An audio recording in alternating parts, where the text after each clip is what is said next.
Sir, आप पूर्व में प्रधानाचार्य रह चुके हैं और इस विद्यालय में लंबा सर्विस करने का आपका अनुभव रहा होगा। तो इस विद्यालय के निर्माण करने वाले महर्षि श्याम सुंदर दास जी के व्यक्तित्व से आप परिचय होंगे, थोड़ा उनके बारे में बताएंगे, क्योंकि ये पहले से ये एक आध्यात्मिक गुरु रह चुके हैं। इस गांव का एक संत महर्षि, उनके सानिध्य में चक्की गाँव के लोग बहुत सारे आध्यात्मिक के क्षेत्र में उन्नति किए हैं। तो उन्होंने आप उनका मार्गदर्शन मिला होगा या आप उनसे कुछ सानिध्य में और विद्यालय निर्माण में उनकी क्या भूमिका थी, थोड़ा बताएंगे सर। जयप्रकाश जी, एक बात आपको बता दें, विद्यालय में सबसे बड़ी भूमिका तो 9/9/74 से हम लोगों के आने से पूर्व ही विद्यालय को स्थापित करवा चुके थे महर्षि जी। और गांव की उसमें अच्छी भूमिका थी, गांव के लोगों का संपूर्ण समर्पण था विद्यालय को चलवाने और खोलने में। साथ ही साथ धर्म के आधार पर यदि आप कहेंगे तो महर्षि जी इस एक तरह से इस क्षेत्र को बिल्कुल मतलब अछूता क्षेत्र कहिए शिक्षा के मामले में।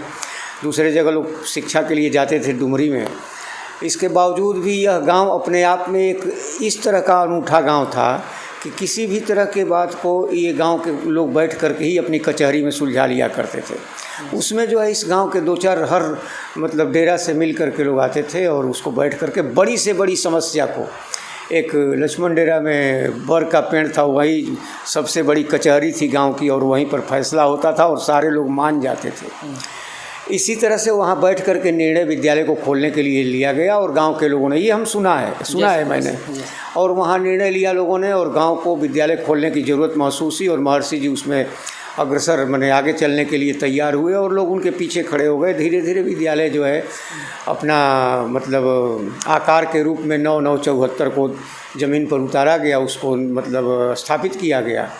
और तब से उत्तरोत्तर गांव को धर्म से भी जोड़ने के लिए महाराज जी ने, श्याम सुंदर बाबा ने यहाँ जो है अच्छे ढंग से लोगों को एक इस तरह की शिक्षा दी कि वो बचपन में ही यहाँ आए थे, लोगों ने उनसे काफ़ी जीवन में सीखा था और कुछ इतने सुंदर तत्व यहाँ पैदा हुए, इतने सुंदर वीर पुरुष पैदा हुए, इतने सुंदर सुशील और धार्मिक प्रकृति के लोग पैदा हुए कि उन लोगों की प्रेरणा से महर्षि जी को इतनी ज़बरदस्त प्रेरणा मिली कि उन्होंने उन लोगों के सहयोग से चक्की गांव के नाम को धर्म में जोड़ करके और अयोध्या जैसी नगरी में हनुमानगढ़ी में चक्की गांव के लोगों के नाम का स्थापना करा करके और वहाँ भी जैसे यहाँ विद्यालय की स्थापना किए, वहाँ भी चक्की गांव के विकास के लिए धर्म से जोड़कर सावन के महीने में वहाँ झूला में बुलाते थे सबको।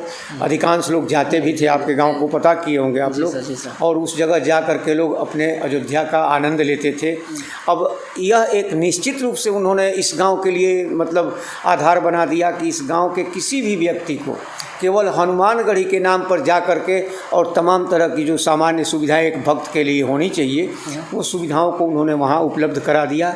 किसी भी चक्की गांव के व्यक्ति के लिए कोई कठिनाई वहाँ महसूस न हो, यह महर्षि जी ने आपके गांव को जोड़ा है। दूसरी चीज़ कि महर्षि जी यहाँ कीर्तन शुरू करवाए, इस गांव में शिक्षा के लिए विद्यालय खुलवाए, इस गांव में एक मठिया का निर्माण करवाए, लेकिन उस मठिया का निर्माण केवल स्थापित करवा करके उन्होंने उसको इसलिए रोक दिया कि पहले हम अयोध्या का काम करा लेंगे तो।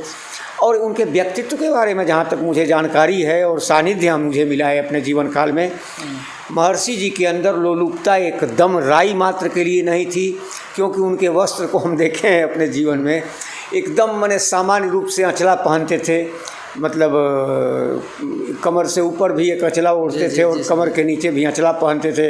आज के महात्माओं की तरह न उनके हाथों में अंगूठियाँ और न कंगन हुआ करते थे, न सिकड़ी हुआ करती थी, न सिले सिलाए सुंदर आप नक्काशी से युक्त कोई कुर्ता हुआ करता था। एक वो आसाम वाली जो आंटी है उसी तरह की, और गर्मी के दिनों में एक भागलपुरी सफ़ेद चादर डाल करके वो एकदम, और उनका चेहरा जो है एकदम तेज पुरुष की तरह दिव्यमान था। सुंदर मतलब वाणी भाषा, बिल्कुल मृदु भाषा बोलते थे, एकदम मधुर भाषा है, आप सुनने के लिए कोशिश करेंगे।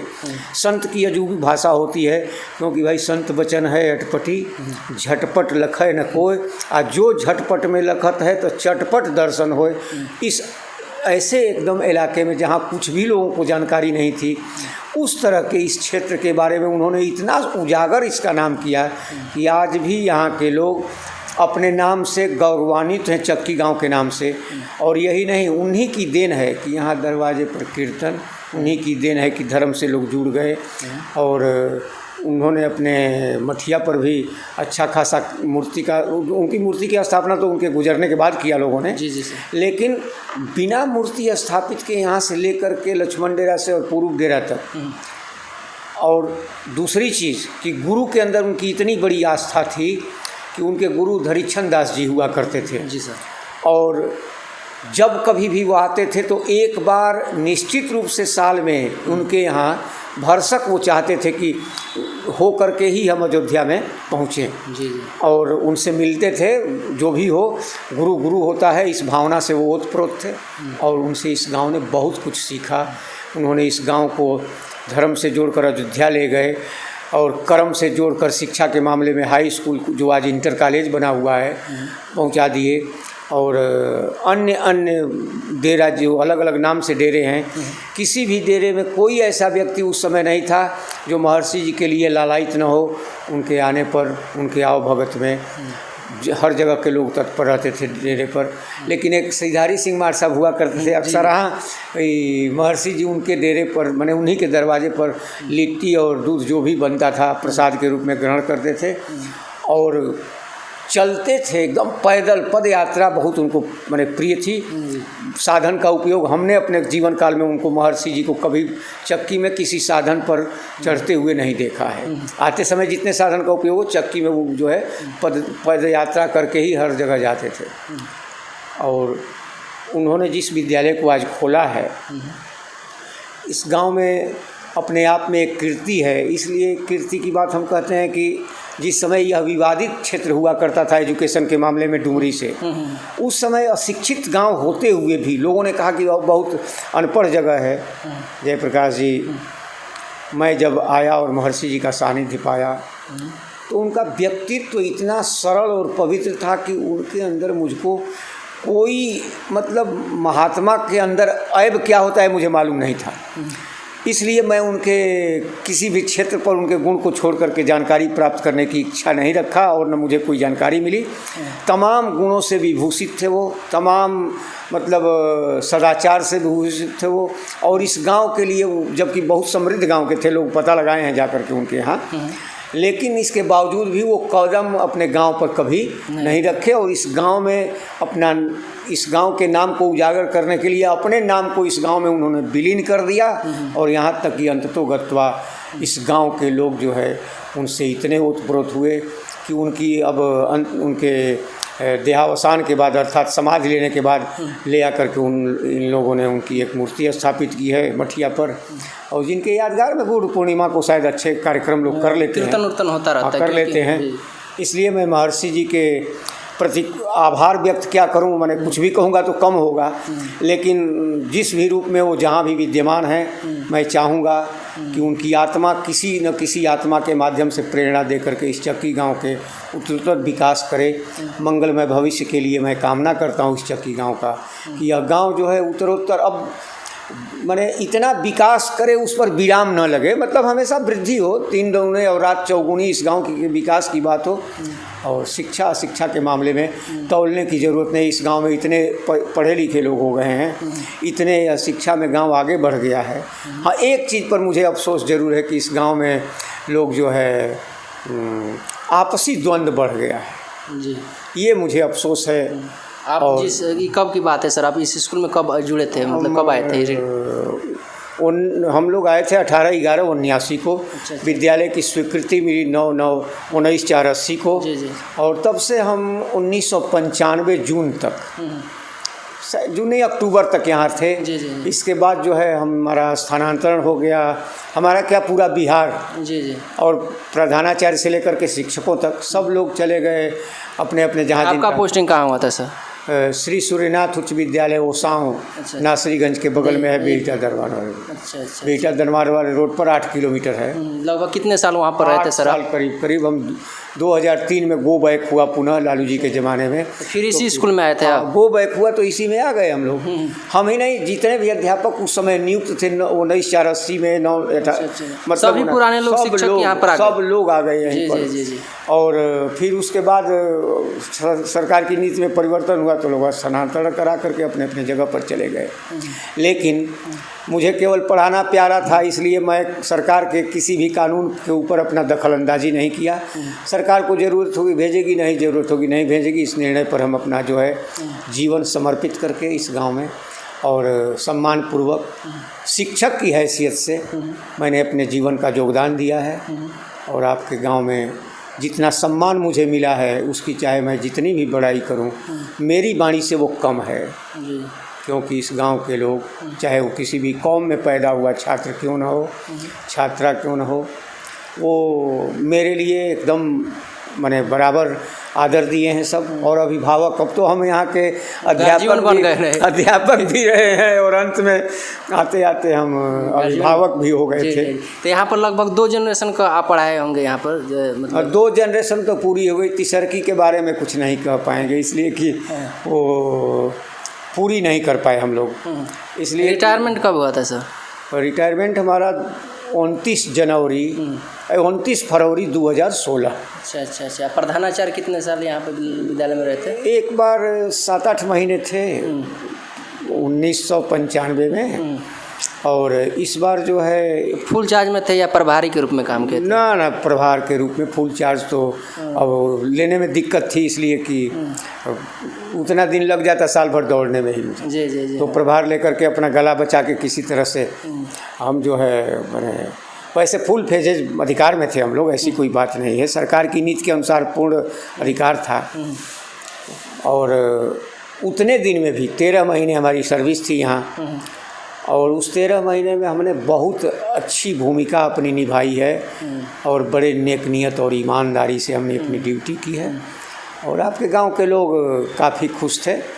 अध्यापक समुदाय जो भी नए पोस्टेड थे सारे लोग, पुराना तो कोई था नहीं, सभी नए शिक्षक थे, इसलिए वो लोग जो भी किए वह पूरा सराहनीय कदम रहा। और हम बहुत उन लोगों के साथ अपने जीवन को साल भर बिताए और वह बहुत मतलब सराहनीय था और हम खुश थे उन लोगों से। जी सर, इस चक्की गांव के जनता के बारे में आप क्या कहना चाहिए? किस तरह से आपको प्यार, स्नेह और बच्चों से जो मिला है, और ग्रामीण जनता आपके प्रति कैसा सम्मान, भाव, प्रेम, आदर जो रहा होगा, उसके बारे में थोड़ा कहिएगा।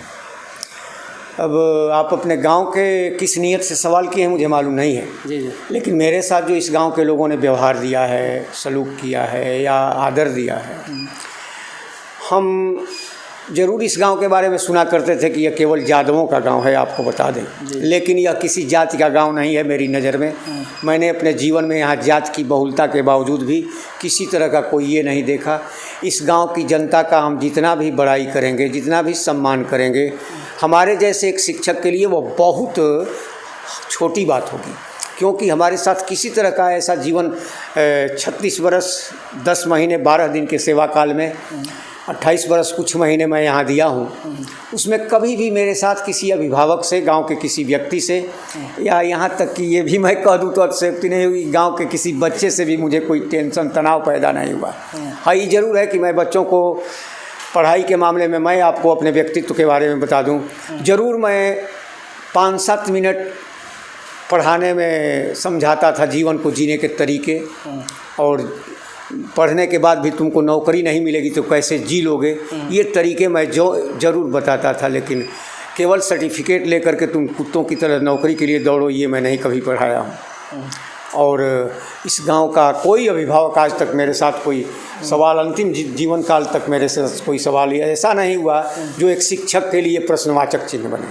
चाहे वो कितना हो बड़ा परिवार से लड़का रहा हो या कितना हो माने कमज़ोर परिवार का छात्र रहा हो, मैं सबका सम्मान एक ही तरह से किया हूँ। इसलिए आज भी आप लोग देखते होंगे, सुनने को मिलता होगा, माने हम अपने नाम से शिक्षक थे यहाँ, लेकिन हमारे काम से हम सबके घर के प्यारे हैं। 10 से 4 से विद्यालय की सेवा के बाद भी हम सबसे ज़्यादा सम्मान पाए हैं आपके गाँव में।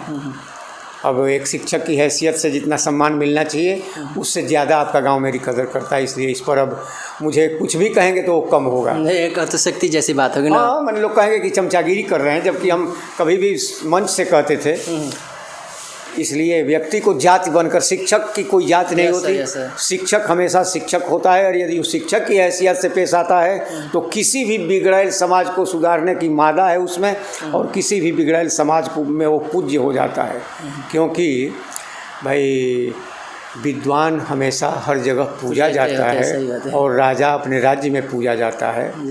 तो यहाँ पर तो मैंने गैर जाति के राज्य में मैं था, एक तरह से मान लीजिए साम्राज्य आपके बिरादरी का है, यादव के लोग हैं, लेकिन फिर भी यहाँ किसी तरह का मेरे ऊपर, इसलिए मैं इस गांव को बधाई देता हूँ। जी जी। और हमेशा इस गांव के लोगों को धन्यवाद देता हूँ कि कम से कम वर्तमान परिवेश में विद्यालय की जैसी भी स्थितियाँ रहें, लोग ज़रूर विद्यालय को अपनी नज़र से देखें। विद्यालय बिहार सरकार का है, और आप यदि बिहार सरकार के अपने को मानते हैं तो आपका पूरा अधिकार है विद्यालय में जाना और वहाँ के रूपरेखा को देखना और सुझाव देना आपका कर्तव्य है। और यही नहीं, हमारे अवकाश प्राप्त होने से पूर्व ही आपके गांव ने एक इतना सुंदर इतिहास रचा जिसकी चर्चा करूंगा तो लोग हंसी उड़ाएंगे, इसलिए कि उनको मैं सम्मान पूर्वक विद्यालय में अपने कार्यकाल में नहीं बुला पाया था। तो यहाँ आपके गांव का जो नाम है बिहार के इतिहास में, माननीय श्री शंभूनाथ यादव जी बिहार विधानसभा ब्रह्मपुर विधानसभा क्षेत्र के जो विधायक हैं, दूसरी बार भी चुने गए हैं। मैं सम्मानपूर्वक उनका शब्दों के साथ यहीं से सम्मान करता हूं कि उन्होंने इस चक्की गांव को, जिसको इस क्षेत्र के तमाम लोग हेय दृष्टि से देखते थे, बिहार सरकार की नज़रों में स्वर्णाक्षरों में लिखने का काम यदि किया है किसी ने यादव कुल में पैदा होकर के चक्की के लिए, तो माननीय श्री शंभूनाथ यादव जी हैं, जिन्होंने इस गांव का इतिहास बिहार के इतिहास में अक्षरों में अपने गांव के नाम से साबित कर दिया। और इस पर इस गांव को फख्र होना चाहिए, गर्व होना चाहिए।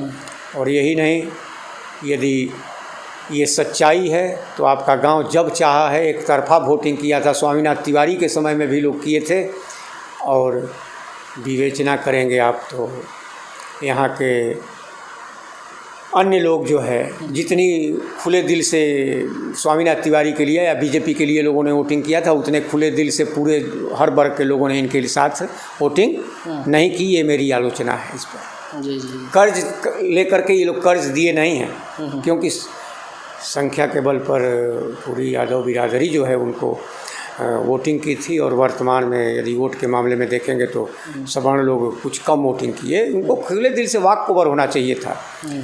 फिर भी शंभूनाथ यादव जी जो गांव के लिए काम कर रहे हैं, विद्यालयों में जो काम कर रहे हैं, या क्षेत्र में हम लगभग अधिकांश गांवों से जुड़े हुए हैं। अब बगल में डुमरी गांव है जहां हम आपके यहाँ गाते हैं तो कभी भी उतर के जाते हैं, वहाँ भी इनका मतलब नाम हम सुनते हैं। सवर्णों में लोग कहते हैं कि नहीं भाई, कभी भी खोजा जाता है तो मिल जाते हैं। यह उनकी अपनी एक निजी गुणवत्ता की बात है कि वह अपने को ये नहीं मानते हैं कि हम चक्की के विधायक हैं, वो एकदम मान बैठे हैं कि हम हर जाति और वर्ग के साथ ब्रह्मपुर विधानसभा के विधायक हैं। जी जी। जैसे एक शिक्षक का कोई जात धर्म नहीं होता, वैसे नेता का भी होना चाहिए ना। ये जो है आरजेडी के विधायक नहीं है, ये इस क्षेत्र के पूरे ब्रह्मपुर विधानसभा के विधायक हैं। और खासकर अगल बगल के गाँव के लोग, मतलब इनको सवर्ण लोग भी खुले दिल से इनको मतदान करते हैं। इसमें आप इस बार देखे होंगे, जबकि बहुत अच्छे ढंग से मतलब इस बार कन्वेंशन बिहार में टोटल मतलब दूसरे नंबर पर वोट के मामले में वोट सबसे ज़्यादा मतलब दूसरे नंबर से आए थे। ये जो विधानसभा के विधायकों के चयन की बात थी और वोट से हराने की बात थी, उसमें इनका दूसरा स्थान था। जी जी जी। पूरे विधानसभा में जो गए हैं लोग चुन करके, उसमें वोट से हराने की बात थी या ज़्यादा मतदान पाने, तो उसे दूसरे नंबर पर विधायक जी थे, पेपर में आया हुआ था। जी जी जी। पढ़ा है मैंने। सर जी, आपका तो शिक्षा के क्षेत्र में लंबा अनुभव रहा है, सर्विस आपने लगभग बतलाया कि 38 साल लगभग सर्विस में रहा है। तो शिक्षा के क्षेत्र में बच्चों और अभिभावक की क्या भूमिका होनी चाहिए, थोड़ा इस बारे में विस्तार से। वर्तमान में जो परिवेश है, 21वीं शताब्दी की शिक्षा की हम चर्चा कर रहे हैं। जी सर। इसमें बहुत से बच्चे जो हैं कोचिंग से जुड़ गए हैं, और बहुत से शिक्षक भी कोचिंग खोल चुके हैं। हम यह जानना नहीं चाहते हैं, बताना चाह रहे हैं, कोचिंग चलाना एक अलग बात है और शिक्षा ग्रहण करना एक अलग बात है। वर्तमान में बच्चे भी पढ़ाई पर उतनी रुचि दे रहे हैं जितनी उनको ज़रूरत है, लेकिन कोचिंग पर रुचि उनकी ज़्यादा है। विद्यालयों में रुचि बच्चों की पढ़ाई की थोड़ी सी कम हो गई है। यदि बच्चे आज भी अभिभावकों के मार्गदर्शन के अनुरूप शिक्षा के लिए कोचिंग से बेहतर यदि विद्यालयों में अपनी उपस्थिति दे करके चलते हैं और अपनी पैदा हुई समस्याओं का शिक्षकों से उसका समाधान निकालते हैं और शिक्षक भी एक शिक्षक की हैसियत से उस बच्चे को उस पाठ्यक्रम में, उस विषय में, उस पाठ को पढ़ा करके संतुष्ट करने में सक्षम है, तो आज भी अभी बच्चे और शिक्षक का सामंजस्य और संबंध बहुत माने सही होगा और कहीं भी शिक्षक अपमानित नहीं होंगे, कहीं भी बच्चे माने शिक्षक के प्रति हेय दृष्टि नहीं रखेंगे और कोचिंग में जाने वाले बच्चों का भी अपने शिक्षक के प्रति, विद्यालय के और कोचिंग वाले शिक्षक के प्रति भी उनके हृदय में अपार श्रद्धा, निष्ठा और विश्वास होगी, क्योंकि वहाँ विद्यालय से पढ़कर जाएगा, कोचिंग में पढ़ाया जाएगा, उससे वो सीखेगा तो उसका विकास जो है बहुत सुंदर होगा और ठोस होगा। वह कभी संशय युक्त जिंदगी जीने की मतलब गुंजाइश नहीं होगी। वो या तो अपनी शंका, पठन पाठन से संबंधित सारी शंकाओं को या तो कोचिंग से निराकरण कर लेगा या तो अपने विद्यालय के शिक्षक से निराकरण मतलब समस्या का निदान पा जाएगा। इसलिए अभिभावक की भी भूमिका होनी चाहिए कि कम से कम लड़के को पढ़ने के लिए वह निश्चित रूप से कहे कि बेटे तुम पढ़ करके शाम को पढ़ाई करो। आज का अभिभावक जो है बच्चे के प्रति उसको ध्यान ही नहीं है, बच्चा पढ़ रहा है कि नहीं पढ़ रहा है इस पर अभिभावक कम हैं ज़रूर, लेकिन संख्या कम है। भले ही वो अनपढ़ अभिभावक है लेकिन अपने बच्चे को समय पर कहता है कि बैठ कर पढ़िए, तो बच्चा ज़रूर पढ़ाई के प्रति झुकाव होगा और अपने अभिभावक के प्रति उसके अंदर जो है एक दूसरे तरह का संबंध होगा कि बाबूजी का हमेशा हमारे ऊपर नज़र है, हम पढ़ नहीं रहे हैं। तो थोड़ा सा शिष्टाचार से या भय से जो भी कहिए, लेकिन हम भय नहीं कहेंगे क्योंकि भय से कोई पढ़ता नहीं है। और जब उसको केवल यही लगन लग जाएगी, उसके अंदर ये भाव हो जाएगा कि पढ़ना मेरे लिए एकदम ज़रूरी है, तो बच्चा बिना अब दबाव दिए स्वतः अपने नियत और निश्चित समय पर पढ़ने के लिए तत्पर हो जाएगा और विद्यालय से भी वो अपनी पूरी जो पढ़ाई से संबंधित पूरा ज्ञान की बात है उसको भी पा करके संतुष्ट होगा, कोचिंग से भी संतुष्ट होगा। कोचिंग मार्गदर्शन और शिक्षा विद्यालय में भी मार्गदर्शन का काम करती है। पढ़ करके और आत्मसात करना तो ये छात्र की बात है, छात्र की बात है और ये इसको जो है अभिभावक को थोड़ा सा अमल करके अपने बच्चे, एकदम अनपढ़ शिक्षक भी अपने बच्चे को निश्चित रूप से समय के अनुसार शाम को भोर में पढ़ाने के लिए तत्पर रहे तो बच्चे अच्छे निकल सकते हैं। ख़राब से ख़राब जगह में भी अच्छे बच्चे पैदा होते हैं। भाई कोयले की खान से ही सोने की उत्पत्ति होती है ना। तो जहाँ शिक्षा का पूर्णतः अभाव हो वहाँ तो एक से एक अच्छी विभूतियाँ पैदा होंगी। और ख़ासकर आपके गांव में तो पहले भी इतने अच्छे अच्छे लोग, कोई ज़रूरी नहीं है कि उनके पास सर्टिफिकेट था कि नहीं था, लेकिन इतना बड़ा उनका व्यक्तित्व था कि इतनी बड़ी आबादी के समस्याओं को बैठ करके वो लोग सुलझा लेते थे। या कोर्ट और कचहरी के लोग नहीं जाते थे, आपस में सुलझा लेना ये बहुत बड़ी बात है। आपसी लोगों का सहयोग, आपसी लोगों का सहयोग और अपने पंच पर पूर्णतः भरोसा था। जबकि हम यहाँ आए थे तो 80 में हम देखे थे कि हम लोगों के यहाँ काफ़ी विवाद हुआ करते थे और यहाँ विवाद को बैठ करके आदमी सुलझा दे रहा है, हम बड़ा खुश होते थे। लेकिन 95 में जब गए और 2003 में वापस आए तो थोड़ा सा बदलाव देखे, लेकिन फिर भी तुरंत सुधर गए लोग। विद्यालय को हमने अपने ही में कर लिया। तो छात्रों का और अभिभावकों का योगदान यही है कि वो अपने बच्चे को पढ़ाई के लिए प्रेरित करें और छात्र का ये मतलब ये होना चाहिए, उसको अपने अंदर ज्ञान होना चाहिए, उसके अपने अंदर लगन होनी चाहिए कि हमारा अभिभावक जो कह रहा है, हमारा जो अध्यापक कह रहा है उसको हम तल्लीनता से करें या न करें, लेकिन लगन से ज़रूर करें। दिन भर ना पढ़ें, रात भर ना पढ़ें, तो कम से कम ज़रूरत भर तो ज़रूर पढ़ें। जिस आजकल देखा जा रहा है सर कि बच्चों को घंटों के साथ बांध दिया जाता है कि बच्चे इतने घंटे पढ़ेंगे तभी ये सफलता अर्जित कर लेंगे। ये इसमें विश्वास क्या, कहाँ तक ये सही है सर? देखिए, घंटे में बांध देने पर बच्चे कोई पशु नहीं है कि इतने घंटे का रूटीन बना के गले में लटका दिया जाएगा और सफलता प्राप्त कर लेंगे। एक लगन के साथ पढ़ने की बात होगी तो लगन से जब बच्चा पढ़ता है, आप जयप्रकाश जी खुद छात्र रहे हैं, आप ध्यान दीजिए, जब आप पढ़ने बैठते हैं और लगन लग जाती है, माने मन लग जाता है, तो कई घंटे आप पढ़ते हैं और फिर भी महसूस होता है कि अभी तो मालूम हो रहा है कि हम थके ही नहीं हैं, अभी अभी बैठे हैं। और जब पढ़ाई ज़बरदस्ती आप पढ़ेंगे तो पन्ना उलटता रहेगा और दिमाग भी उलटता रहेगा, न पन्ना ख़त्म होगा न दिमाग में पढ़ाई की कोई अंश माने पहुँच पाएगी। आप कभी पन्ना उलट करके देखेंगे और कभी पढ़ करके, दोनों में अंतर है। अभिभावक को पन्ने उलट कर दिखाना कि हम पढ़ने बैठे हैं और पढ़ करके अपना बनाना, दोनों में अंतर अंतर है। तो आजकल के बच्चे जो भी आप कहें, लेकिन हम बच्चों को आरोप इसलिए नहीं लगाते हैं कि अभिभावक कभी अपने बच्चों से पढ़ाई के लिए उतनी प्रेरणा दे ही नहीं रहा है। उसके पास समय का अभाव नहीं है, वह माने आपस में बैठकर बतिया लेगा, लेकिन बच्चे के पास बैठकर समय 2 घंटा नहीं दे पाएगा। और जिसका गार्जियन 2 घंटा बच्चे के सामने, वो अनपढ़ गार्जियन है लेकिन बैठा है तो बच्चा पढ़ रहा है। तो मतलब ये जो आप मतलब कह रहे हैं कि पढ़ाई से बांध दिया जाए कि इतने घंटे 18 घंटे 22 घंटे पढ़ने पर ही 18 घंटे पढ़ने पर ही आप ये अधिकारी बन सकते हैं, ऐसी कोई, हाँ ये ज़रूर है कि आप पढ़ें तो लगन के साथ जितनी देर तक पढ़ें उसको पढ़ें, और नहीं तो मत पढ़ें। लेकिन पढ़ें और तैयारी करके पढ़ें तो उसका रूटीन बनाकर ज़रूर पढ़ें, और ये नहीं कि एक दिन 12 घंटे पढ़े और एक दिन 8 घंटे पढ़े, एक दिन 3 घंटे, ना। निश्चित रूप से हर विषयवार रूटीन बना करके और आप जब पढ़ना शुरू कर देंगे तो हमारे जीवन का अनुभव है कि व्यक्ति उसमें ज़रूर सफल हो जाएगा। अब एकदम अभागा होगा तो उसके लिए तो हमारे पास कोई जवाब नहीं है, क्योंकि अभागों के लिए हमारे पास कोई ही नहीं है कि प्रामाणिकता हम अभागों के लिए क्या कर दें।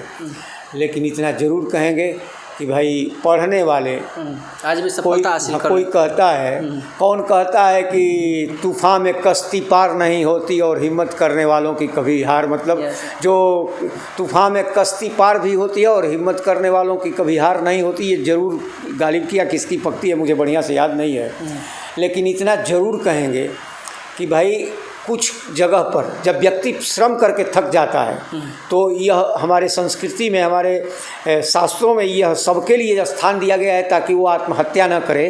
क्योंकि जब व्यक्ति पढ़ता है, बढ़िया से पढ़ लिया, बढ़िया पद पाया, पद नहीं पाया और बेकार हो गया, तो उसके लिए दिया गया है कि भाग्यम फलति सर्वत्रम न च विद्या न पौरुषम, आपके भाग्य में ही नहीं लिखा था, आप सब्र करके जिए। और केवल सरकारी नौकरी पा लेना जीवन की सबसे बड़ी सफलता नहीं है। एक आप अंगूठा छाप व्यक्ति को भी देखेंगे कि वह बहुत पढ़े लिखे से भी ज़्यादा धन कमा लेता है। तो धन कमाना अलग बात है, पढ़ करके अपने जीवन को बढ़िया से जी लेना बहुत बड़ी बात है। बहुत बड़े बड़े लोगों को आप पढ़ते हुए देखे होंगे, समाज में वो कट जाते हैं लोग। लेकिन जो वास्तव में विद्या अर्जन करता है उसमें पहली पंक्ति आती है विद्या के लिए, विद्या ददाति विनयम। यदि वह विद्या पाया है तो वह विनयशील होता है। विद्या ददाति विनयम, विनयात जाति पात्रता, और विनयता के साथ उसमें जो है पात्रता आती है, गुणवत्ता जिसको आप कहते हैं, पात्रता आती है। विद्या के बाद वो विनयशील हुआ, विनयशील के बाद पात्रता आई, पात्रत्वम धनम आपनोत। अब जब आप में पात्रता आ जाएगी तो वह स्वतः धन प्राप्त करने लगेंगे। धनम आपनोत, धना धर्म, और यदि आपके पास धन आया तो उसका उपयोग धर्म से होना चाहिए, धर्म से उसको जोड़िए, कुछ धर्म का काम भी आप कीजिए। और धना धर्म तथा सुखम, इसके बाद आपका जीवन सुखमय हो जाएगा। इसका लिए मैं इसलिए नहीं कह रहा हूँ कि आप धन को लुटा दीजिए या धन कमाने के लिए सब कुछ दाव पर लगा दीजिए। ज़िंदगी दाव की चीज़ नहीं है, ज़िंदगी जो है जीने के लिए तरीके की ज़रूरत है। आज 21वीं शताब्दी है, इसमें लोग कह रहे हैं कि बेकारी बढ़ती जा रही है। मैं ज़रूर कहूँगा कि बेकारी है ही नहीं है, आप बेकार का बेकारी का रोना रो रहे हैं। आज भी आप करेंगे तो कुछ भी आपके लिए मतलब, हाँ, मनुष्य के मनोरथ को और ऊंचाई से गिरते हुए जल को किसी की औकात नहीं है जो रोक सके। नहीं तो ऐसे तो भाई गालिब ने लिखा है कि एक साथ 2 फूल खिले पर किस्मत जुदा जुदा है, और एक का बना है सेहरा एक कब्र पे चढ़ा है। तो इसको पढ़ करके हम अपने भाग्य का निर्णय नहीं बदल लेंगे। ये सब बातें हैं सर। कुछ लोग ऐसे सफलता के लिए एक छोटी सी नौकरी से जोड़कर देखते हैं। पढ़ाई लिखाई करने के बाद अगर अब व्यक्ति का सरकारी जो नौकरी नहीं मिलता है तो लोग अपने आप को हताशा, निराशा और फ्रस्ट्रेट हो जाते हैं। तो इस बारे में आप क्या करेंगे, युवाओं को क्या संदेश देना चाहेंगे आप? पहले तो मैं बता दूं कि ज़िंदगी में केवल नौकरी पा जाना, पढ़ाई से नौकरी को जोड़ करके यदि कोई चलता है तो यह मान कर चलिए कि वह सफल हो जाएगा। पढ़ाई नौकरी के लिए हम पढ़ रहे हैं, यह उसकी सबसे घटिया सोच है। और पढ़ाई को नौकरी से मत, पढ़ाई को जीवन से जोड़िए। आप जब आप पढ़ने चले हैं तो उसको जीवन से जोड़ दीजिए, और जीवन को जब पढ़ाई से जोड़ करके आप चलेंगे तो आप निश्चित रूप से, सरकारी नौकरी की बात मैं नहीं कर रहा हूँ, निश्चित रूप से आपके पीछे नौकरी दौड़ेगी, निश्चित रूप से। जी सर। लेकिन आप केवल नौकरी के लिए पढ़ रहे हैं तो निश्चित रूप से आप असफल हो जाएंगे। जी। इसके साथ कुछ लोग अपने परिवार जो उसी से जोड़ लेते हैं, प्रारब्ध जिसको। जी। तो प्रारब्ध को यदि आप हम कहेंगे तो धर्म पर जाना पड़ेगा, और धर्म बड़ी लंबी कहानी हो जाती है। जी। धर्म हमारा मतलब जो है उसमें हम लोगों के पूर्व जन्मों के संचित पुण्य कर्मों का फल वर्तमान के जन्म में मिलता है। जी। इस पर हम चलेंगे तो थोड़ा सा भाग्यवादियों की बात कट जाएगी, कर्मवादियों की बात, युवाओं को संदेश देने परवर्त से जोड़ते हुए युवाओं के बारे में क्या कहना चाहेंगे? युवाओं को संदेश देना है तो हम यही कहेंगे कि आप अपने कर्तव्य को, कर्म को, जो वर्तमान में आप चल रहे हैं, उस कर्म को अपने भाग्य से मत जोड़िए, उस कर्म को अपने जीवन के लक्ष्य से जोड़िए। जीवन के लक्ष्य को प्राप्त करने के लिए कर्म कठिन से कठिन भी श्रम करना पड़े तो उसको कर लीजिए, और सफलता आपकी कदम चूमेगी, ये मेरा दावा है और ये मेरा विश्वास भी है। जी। सफलता हासिल भी कर रहे हैं, ऐसा नहीं है? सफलता आपकी कदम चूमेगी भाई। जी। चक्की गांव में जब आप यहाँ पर आए थे तो लोगों का रहन सहन, यहाँ के भाव प्रेम जो था, यहाँ पर लोग देखते थे आप, और आज भी जैसे आज आए हैं आप यहाँ पर, क्या परिवर्तन देखते हैं इसमें? जी, जब हम लोग 80 में आए थे तो जो परिवर्तन की बात आप कर रहे हैं, यहाँ उस समय 2 गुण थे हमारी नज़र से लोगों को। एक आपस में विश्वास था, और दूसरा जिसको आप अनुशासन का शब्द कहेंगे, वह दूसरे में एक तरह से लोगों की आपस में सहानुभूति थी कि नहीं वो कह रहे हैं तो हमको मानना चाहिए। और उस समय इस गांव में ज़्यादातर जो है अधिकांश लोग माने पढ़ाई से काफ़ी दूर थे। घर की बहू और बेटियां, यहाँ बहू कैसी आती थी मुझे मालूम नहीं है, लेकिन बेटियां पढ़ाई से काफ़ी वंचित थी, क्योंकि अब दो दिक्कत थी। तो इस विद्यालय से इतना सुंदर विकास हुआ गांव का। आज यदि हम कहें तो हर कोई घर ऐसा नहीं होगा जिस घर की बेटियां यहाँ से पढ़ करके ना निकली हो, और वह अभागा परिवार होगा जो आज तक अपनी बेटी को वहाँ पढ़ने के लिए न भेजा। या गांव कैसा था या यहाँ के लोग कैसे थे, मैंने बता दिया कि लोगों का एक दूसरे पर बहुत अटूट विश्वास और अनुशासनिक व्यवस्था, जिसको शब्द में आप बांधेंगे तो दिक्कत होगी। लोग एक दूसरे पर विश्वास रखते थे और मैंने व्यवहारिक रूप से उसकी बात को मानते थे, जो यदि आज तौलेंगे आप तो वह लगभग 80% ख़त्म हो गई है। जी। 20% अभी है सामाजिक माने आपसी भाईचारा का समरसता अभी आज भी बरकरार है आपके गांव में। लेकिन आपसी भाईचारा तो बिल्कुल सही है, उसमें कोई द्वंद्वता नहीं, लेकिन स्वार्थ इतना सर्वोपरि हो गया है कि गांव में द्वंद्वता बढ़ गई है। नहीं तो हम जब आए थे तो उस समय इस गांव में किसी तरह का कोई नशा नहीं था, किसी तरह की कोई आपसी मतलब झगड़े की बात रहती थी तो वही मैंने पहले भी इंटरव्यू में कहा है कि लोग बैठ करके उसको समाधान कर लेते। यहाँ तक मैं सुना हूँ कि सर महर्षि जी के पास भी लोग जाते थे और झगड़ा जो होता था आपसी विवाद तो निपटारा करते थे। कई बार जब अंतिम में कोई बात नहीं मानता था तो साधु जी को लोग बीच में लाते थे, हालांकि उनको हर बात में लोग लाते ही नहीं थे जब बातें कम बिगड़ने लगती थी। रह गई मकानों की बात, तो मकान जिसकी जितनी क्षमता थी उस समय भी लोग बनाए थे, लेकिन अधिकांश मकान जो है छप्पर के ही उस समय हुआ करते थे। लेकिन वो छप्पर जो है उतना उस समय मतलब दिव्यमान कहिए उसको, क्योंकि अच्छे लोग उसमें थे तो हम उसको कैसे गलत कहेंगे। लेकिन आज अच्छी अच्छी मकानें ज़रूर दिखाई दे रही हैं, लेकिन स्वभाव उतने अच्छे लोगों के नज़र नहीं आ रहे हैं, क्योंकि यदि स्वभाव में कमी आ गई तभी ना गांव में विवाद बढ़ गया। और अब हम एक ज़रूर चीज़ कहना चाहेंगे कि आपके जो विधायक हैं वर्तमान में, यदि वो थोड़ा सा इंटरेस्टेड होते इन मुद्दों पर, लोग कहते हैं कि विधायक है तो उसको गांव के झमेले में नहीं पड़ना चाहिए। मैं कहता हूं कि वह गांव के ज़रूर रहें, लेकिन वह एक सरकारी नौकरी से भी गुजरे हैं जिनको थोड़ा सुख और दुख का और अनुशासन का और अनुशासनहीनता का ज्ञान है, तो वह इस गाँव के किसी मुद्दे पर 2-4 बुजुर्गों को लेकर के और कहीं भी अपनी बात को मनवाने के लिए नहीं, उन्हीं लोगों की बात को उन लोगों से कहलवा करके और मनवाने के लिए वो मतलब सक्षम है। यदि वो चाहें तो उन्हीं लोगों की बात उन्हीं लोगों के अभिभावकों से कहलवा सकते हैं, और यह नेतृत्व करने का अभाव आपके गांव में आ गया है। आज किसी भी डेरे में कोई ऐसा व्यक्ति नहीं है जिसकी बात हर लोग मान सकें, और इसीलिए यदि गाँव चुना है, विधानसभा चुनी है, तो उनको इसका नेतृत्व करना चाहिए। रह गई पढ़ाई की बात, मकान की बात आपको मैं बता दिया।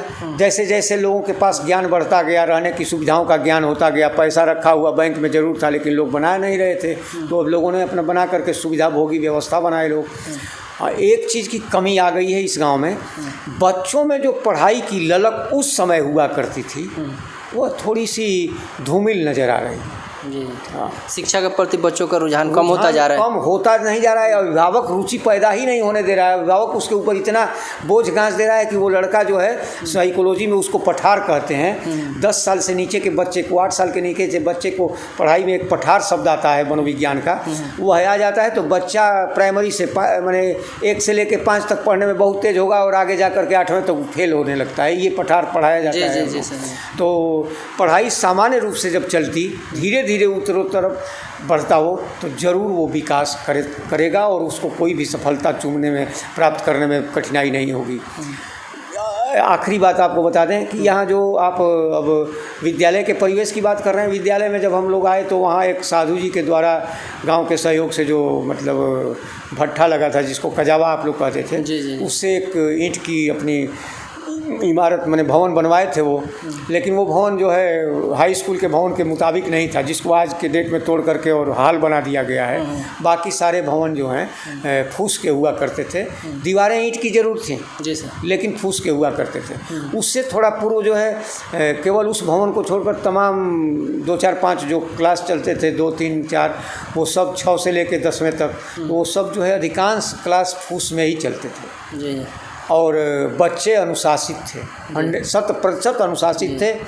और आज बिल्डिंगें तमाम बन गई हैं लेकिन अनुशासन ख़त्म हो गया है। जी। बच्चों का प्यार ख़त्म हो गया तो है। गांव के लोगों के लिए क्या संदेश देना चाहेंगे? गांव को तो हम आज भी, यदि हमारी भावनाओं में और हमारी प्रार्थना में ताकत है, तो हम चक्की गांव के लोगों से निवेदन करते हैं, चक्की गांव के अभिभावकों से, चक्की गांव के नौजवानों से और चक्की गांव के नौनिहाल बच्चों से भी हम आग्रह करते हैं, प्रार्थना करते हैं कि वो लोग अपने पूर्वजों के इतिहास पर ध्यान देकर, जो उनके संगठन का ध्यान था, जो उनके पारिवारिक स्नेह और प्रेम का ध्यान था, जो उनका आपस में एक दूसरे की बात को मानने का विश्वास था, उसको ज़रूर ध्यान में रख करके अपने पारिवारिक दोष को, सामाजिक विद्रोह को न पैदा होने दें। और बच्चों के लिए मैं ये चाहूँगा कि हर अभिभावक, किसी भी डेरे का अभिभावक है, यदि बच्चे उसको थोड़ा सा अच्छा नहीं नज़र आ रहे हैं तो उनको वो कहने का मादा रखे विश्वास के साथ कि भाई तुम लोग सही करो, ऐसे करोगे तो तुम उत्तरोत्तर आगे बढ़ोगे और ऐसे करोगे तो तुम्हारा विकास रुक जाएगा। तो यह मेरी, यदि मेरी प्रार्थना में ताकत है तो यहाँ के लोग ज़रूर सीखें इससे। क्योंकि मैं अब यहाँ से रिटायर हो गया हूँ, मतलब अवकाश पर चला गया हूँ, तो हम यही चाहूँगा कि जितना मैं छोड़ कर गया हूँ इस गांव के लिए, उससे आगे यदि यहाँ के बच्चे नज़र आते, अभिभावक नज़र आते, क्योंकि हमारे पढ़ाए हुए बच्चे भी यही अभिभावक बन गए हैं। जी। तो अभी पढ़ाए हुए बच्चे यदि नहीं सुधरेंगे संतोष जी, तो हमें कहाँ विश्वास है कि आने वाली पीढ़ी सुधर जाएगी। इसलिए हम चाहेंगे कि भगवान मेरी प्रार्थना में ताकत दे और मेरी बचे हुए ज़िंदगी के यदि पुण्य हैं तो इस चक्की गाँव को मैं पुण्य समर्पित करता हूँ कि लोगों का उत्तरोत्तर मानसिक विकास हो। क्योंकि चक्की गाँव से हमारे जो वेतन भोगी हम जिस समय थे, इस गाँव से 3 अध्यापक पैदा किया है मैंने अपने परिवार में। 2 बहुएं नौकरी में गई, यहीं के धन से फीस दिया गया है उन लोगों का। ये आपकी कर्म भूमि रही, हमारी कर्म भूमि रही है, नहीं हमारी यह विकास की भूमि रही है। जी सर। हम यहीं से आगे बढ़े हैं, हमारे परिवार के लोगों ने आगे बढ़ा है। हम लोगों ने अध्यापक बन करके यहाँ से हम बहुत कुछ पाए हैं। बाकी लोगों को क्या मिला है मुझे मालूम नहीं है, लेकिन यहाँ से हमारा परिवार संवर गया है, सुधर गया है और हम कई मतलब सीढ़ियाँ आगे बढ़ गए हैं विकास की। तो मेरे बचे हुए पुण्य भी चक्की गांव को समर्पित हों। इन्हीं शब्दों के साथ मैं अपनी वाणी को विराम देना चाहता हूं। लेकिन इतना जरूर एक और बात कह लूँ आपसे, तब वाणी को विराम दूंगा। जी। कबीर ने कहा है कि ना मैं किया न कर सका, ना मैं करने जोग, जो कुछ किया सो आपने प्रभु आप ही करने जोग। फिर भी अगली पंक्ति में कबीरदास ही उस बात को दूसरे रूप में कहते हैं कि करता अनहोनी होवे नहीं, होनी होय सो होय, करता करे न कर सके, गुरु करे सो होय। बच्चों में, अभिभावकों में गुरुओं के प्रति, अध्यापकों के प्रति और अपने से बड़ों के प्रति ज़्यादा से ज़्यादा सम्मान और आदर होना चाहिए। यह निश्चित रूप से बढ़िया पुण्यदायी और फलदायी होगा। इन्हीं शब्दों के साथ मैं अपने वाणी को विराम देता हूँ। आप लोगों को मेरा दुआ आशीर्वाद। बहुत अच्छा सर, आपने इतना बहुमूल्य समय हम लोगों के लिए दिए और गांव के मार्गदर्शन के बारे में बताए। बच्चे इसको सुनेंगे और अपने राष्ट्र और देश के बारे में, विकास के बारे में, अपना परिवार के बारे में इस लेसन को समझते हुए अपना उत्थान, अपना कीमती बहुमूल्य समय देने के लिए सर आपको बहुत बहुत